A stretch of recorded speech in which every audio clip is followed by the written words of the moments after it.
Hi, this is Elliott from the Unusually Good Game Studio in Dunedin, New Zealand.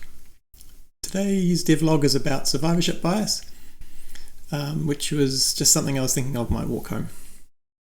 So you've probably seen this picture. It's a puzzle, during World War II. Researchers studied the returning bombers to decide where to add extra armour or protection. And they mapped every bullet hole on the wings and the fuselage. They're all just full of bullet holes like pincushions. And the first instinct was obvious to reinforce those areas, but you've probably heard this tale. The statistician flipped it round. He realised that those planes that had the holes in them that they were mapping, they all made it home, and that skewed the data. So every bullet hole showed something about the plane that worked. It could afford to be shot there and it still made it home. The missing data, the spots with no holes, were the planes that were hit in that place and they never made it back. So we invert and we look where the real issue is. And it seemed to me on my walk that game development is probably full of survivorship bias. We study the games that make it back. The visible hits.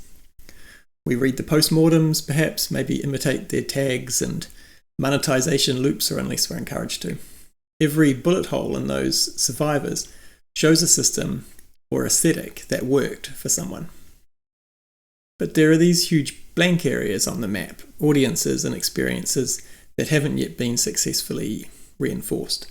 Not because they don't exist, but because we haven't found the design or the tone, or maybe the format that lets them make it home. The problem is we don't have the data, from the planes that didn't make it back. We don't have market analytics for games that almost resonated or that connected deeply with a small group but never reached scale. So we end up perhaps over-optimizing around what's measurable, the existing players, the store algorithms, and the genres that already fit. But that's like reinforcing the bullet holes, making the same types of games stronger, but not exploring what else could fly. So, don't get me wrong, none of this means we should make something that no one will play. It means looking carefully at where the armour hasn't been tested. And worthwhile success isn't about being contrarian for its own sake. It's about seeing just noticing that the data we have is incomplete. Every visible hit is just proof of what works within the current pattern, and the opportunity could lie just outside it. So, instead of following the blueprint of the survivors, I'm trying to place my armour in the unreinforced spaces, the audiences and formats that could work but haven't had their moment yet. That's why I built the game I wanted to, which was Geoengineer.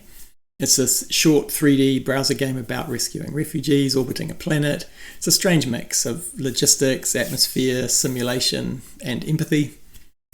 And no one's asking for it. But maybe that's precisely where a few new players, the ones who don't usually play games, or who prefer a quick, meaningful experience in a browser, might finally find something that speaks to them. Maybe. So my version of what Bomber Command were doing is like this. It's like trying to guess where the unseen opportunities might be. And if I'm honest, it's not really just like guessing across all the possible genres. It's like I'm just doing this in my spare time. So I'm most likely, my guess will be like, oh, well, this looks like it might be quite fun. I quite like to have drones flying around. I'm going to build something with drones. But then you inspect what happens when people actually play the game and then adapt based on what you learn. And then add armour, where it matters. Geoengineer is my current guess. Some parts will hold up and others won't. But every test flight brings back new data. And if you'd like to help me map those edges, try the game in your browser and tell me where it lands and where it doesn't. While we're doing this playtesting, you'll find a link in the description.